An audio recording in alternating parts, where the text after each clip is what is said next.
Gente, eu gostaria de falar com vocês hoje sobre uma forma rara de síndrome parkinsoniana, que é a atrofia de múltiplos sistemas, considerada uma forma de parkinsonismo atípico.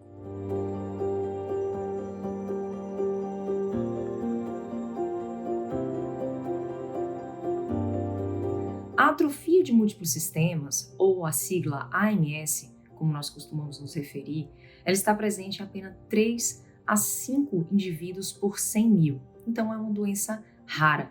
Ela é caracterizada, sobretudo, por uma falência, ou seja, uma disfunção do sistema nervoso autônomo, caracterizado por desautonomia, e também alterações motoras, como o parkinsonismo, na síndrome parkinsoniana, e a ataxia cerebelar. Então, a AMS é caracterizada clinicamente por uma combinação dessas 3 alterações do sistema nervoso. Ela pode ser classificada de 2 formas: a AMS tipo P, que é a forma parkinsoniana, na qual prevalece o parkinsonismo, e a AMS tipo C, forma cerebelar, na qual prevalece a ataxia cerebelar. No Brasil, a forma mais comum é a AMS tipo P.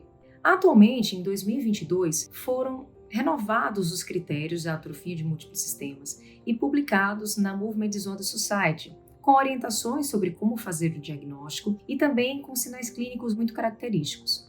Os sinais clínicos característicos, nós podemos enumerar alguns principais. Em relação ao parkinsonismo, ele é classicamente rígido acinético, não há tremor. O tremor não é característico e quando ele está presente é um tremor mais de ação, com mioclonias associadas. Além disso, ele é um parkinsonismo pouco responsivo à levodopa. Mas 2/3 dos pacientes podem ter alguma resposta transitória nos 2 primeiros anos. Após isso, apenas 30% dos pacientes continuam com alguma melhora. Desses que apresentam algum tipo de resposta ao tratamento com levodopa, com terapia dopaminérgica, cerca de 50% dos casos podem apresentar discinesias, em geral discinesias distônicas, que nós chamamos crânio-cervicais. Em relação à ataxia cerebelar, é uma ataxia cerebelar global. Há alterações tanto apendiculares nos membros com incoordenação, como axiais, com alterações de motricidade ocular, como nistagmo, e alterações de marcha.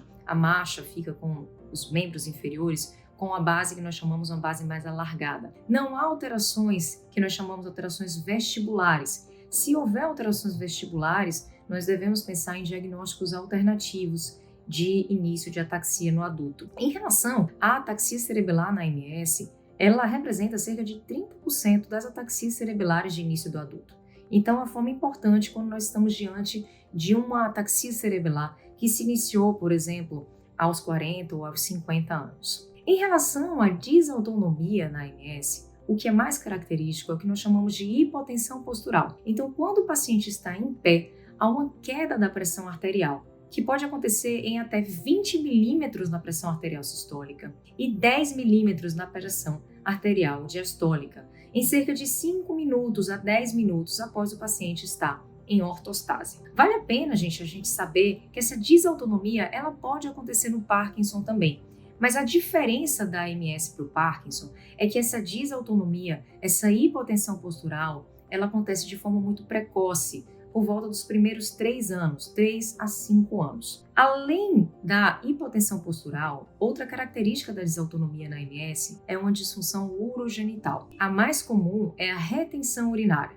Então, pode haver alterações como nictúria, urgência urinária e até incontinência urinária no Parkinson, mas não há retenção urinária. Então, diante de uma retenção urinária, considerar sempre a atrofia de múltiplos sistemas. Outra característica que é decorrente da desautonomia na AMS é uma alteração na temperatura das mãos e dos pés. Os pés e as mãos ficam frios e mais arroxeados e devemos pensar em AMS quando vemos essas alterações. Outra característica que faz parte dos sintomas não motores da AMS são que, diferentemente do Parkinson, que em geral cursa com a hiposmia, a alteração do olfato, na AMS não é encontrada. Então, diante de um parkinsonismo, se houver hiposmia, isso é considerado um critério de exclusão pelos novos critérios da AMS em relação à comparação com a doença de Parkinson. Então, é uma doença rara que merece nossa atenção.